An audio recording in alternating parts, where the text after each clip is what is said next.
Hey, Sarafan here, and today we're going to review my account to discover how far can you go as free-to-play player in only 4 months.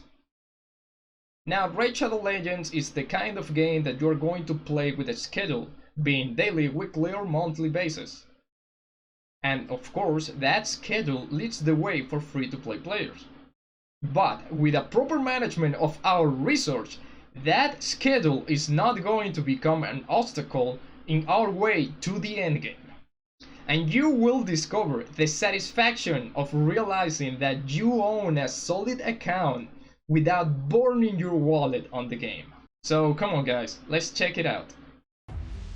So here we are, welcome, this is my account, and to showcase how good this account is, I'm going to get inside of each of the locations of my bastion, give my insight of how good it has been to me, how I has been using it, and so on. And the first place I want to visit is the gem mine. The most common idea about this area is that once you have in your hands with all the gems needed to unlock this, you should not do it, but to go to the shop and buy shard packs in order to get better champions and so on. And my take on those ideas is that RNG is not going to be easier for you just because you are a new player. And some people may think that it's not worthy enough to unlock the gem mine so earlier. So my comment on that is that if you don't see yourself playing the game in the long term, then whatever you do with those gems is going to be meaningless anyway. So with this in mind, the choice I made was to unlock each tier of this gem mine when I did not need the gem to complete an event or a tournament. And the way this has been helping me on boosting my champion squad is impressive, because you see, I can actually get a big shard pack in a rate of 1.5 monthly basis. If you're a regular player doing your homework on a daily basis, you're going to have 10 gems by day. This leads you to 300 gems a month. And on the monthly side, you're going to hand yourself with another 100 gems. So, with all the homework done, you're going to end up with 850 gems monthly. But now you may think, where do I get the rest? Well, once you get yourself inside a clan, you're going to have access to the clan boss, and on the clan boss, you are going to have any difficulty clan boss level you want. Each reward you get from them, the chances of getting gem are high, actually. And a special mention to the clan tab, because here, once your clan members help to complete the daily challenge here, this chest on the top right is going to offer you some RNG rewards. And sometimes those rewards can be gems. Aside from that, once you complete your arena challenge, then this is going to happen weekly, by the way. Each week you're going to have your rewards for whatever tier you end up on the arena. And this is going to grant you more gems. Now the amount of gems is going to be based on RNG. There is not a specific amount for each tier, being difficulty on the clan boss or tier of the arena, but I will say that in Gold 4 and Brutal I end up getting weekly like 100 gem at least. So let me show you my champion squad and how good it is with the fact that I did unlock the gem mine earlier. So as you can see, I actually have 4 Legos and I have 1 dupe on the champions vault. So I has been really active on the game in these 4 months, and I believe that RNG has not been good to me. Even if you see a Dracomorph here and you see Big even if you see that, I don't feel that make justice to the amount of shard I has been opening non-stop. In the case of Sepulchre Sentinel, there was a decision I made when we were making Protoss. There was an event for Protoss Fusion. It was a decision about what of the pieces of that fusion were better for me, and honestly Sepulchre Sentinel has been invaluable to me. Has been helping me to progress in so many areas of so many dungeons. Using her to get Protoss was going to be more a problem to me than a solution. Now, if you pay attention, I actually have all the pieces I need to fuse Racina's car height. But the reason I am not doing it is because we have some good events going on right now, and I want to invest all my resources on getting those rewards before moving into fusion of Racina's car height. So now let's move into the Great Hall.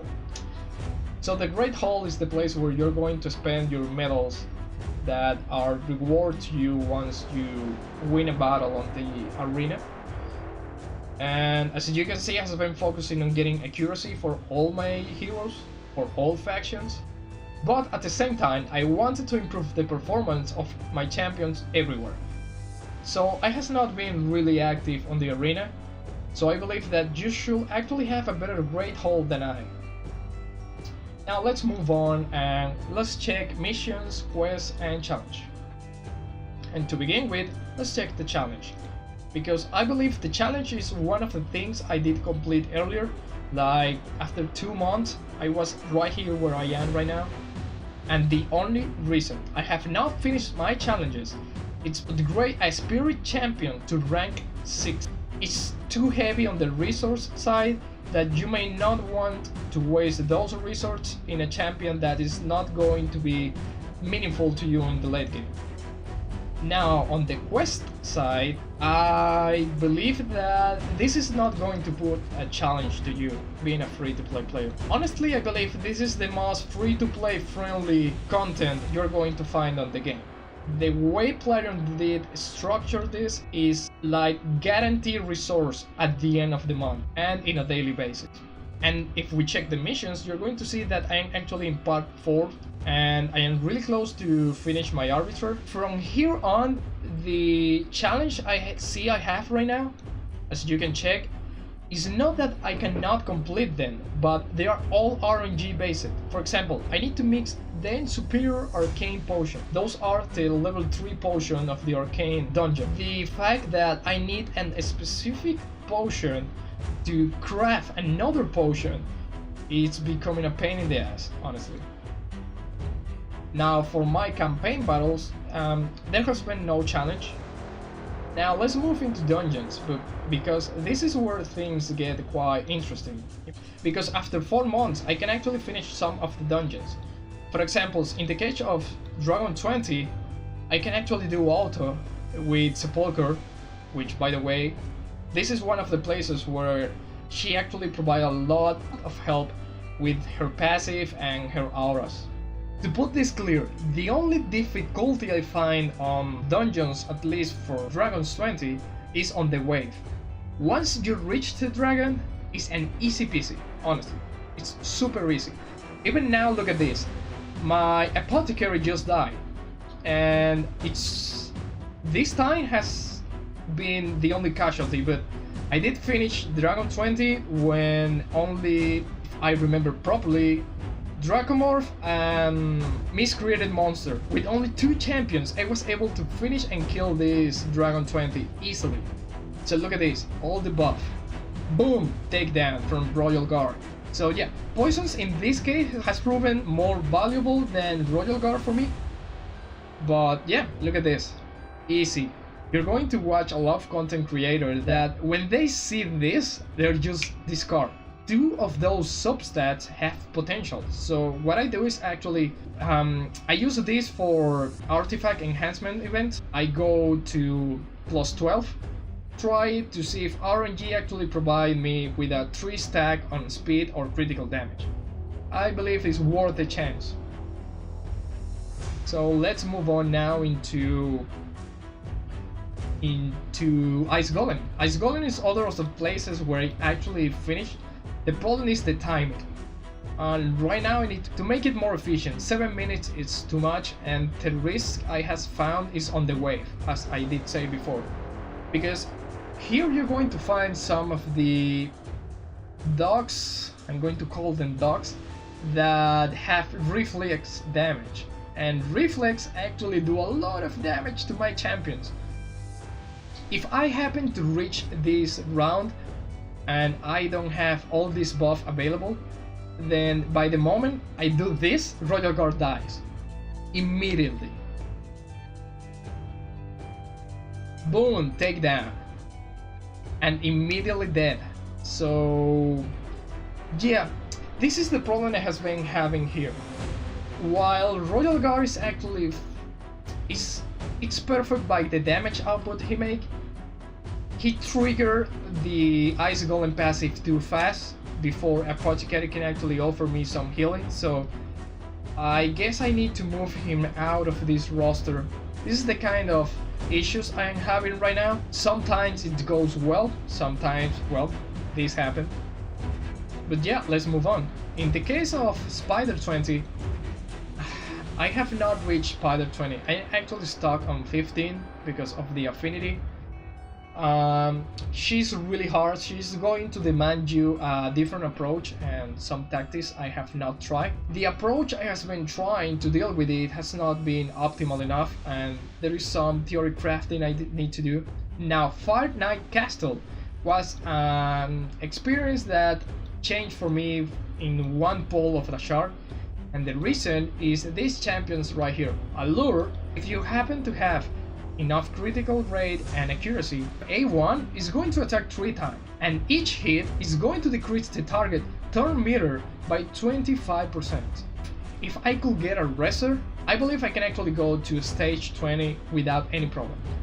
Now, as you can see, I did not say anything about daily rewards, and the reason for this is that first I take those rewards for granted, and because they are a one-shot only, so this is not something you can rely on in a daily, weekly or monthly basis in order to plan, I don't know, an event or maybe your shards. So this is what it is, and it's really helpful, but I will not take this into consideration at the moment of kind of review my account to say, hey, I reached this far because I got this 100 gem on day 104. Now I want to take you to the bar because I want to share you how many skill books I have. Okay, so right now, as you can see, I always have enough resource to fully upgrade the skills of any rare champion. Now in the case of the epics and the legendary books, they are not so plenty, but neither are your worthy epics or your legendaries. You see, unless RNG God is with you, you are not going to get enough Legos. I believe for free-to-play players, you are going to get the amount of legendary books that you need. And this is true in the fact that if we check my roster, you're going to see that all those champions that matter have actually all their abilities and all their skills actually maxed out. For example, Dracomorph is not a damage dealer for me. All I needed was to lower the cooldown on the Poison Jaws and to lower the cooldown on Baleful Eye. Once I did reach that, I stopped. So yeah, this is all for now, guys.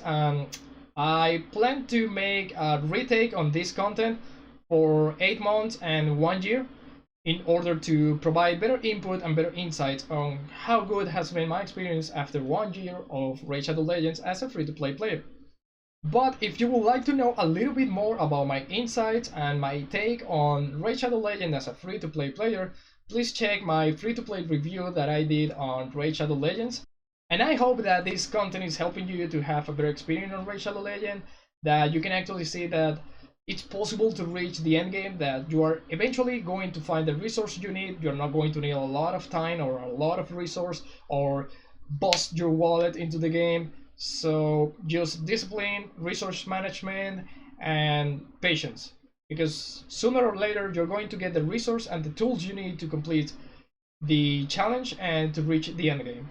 So if you like this video and you find it useful for you or any other free-to-play player, please hit the like button, subscribe for more, and let me know what you think on the comment section below. Till the next one.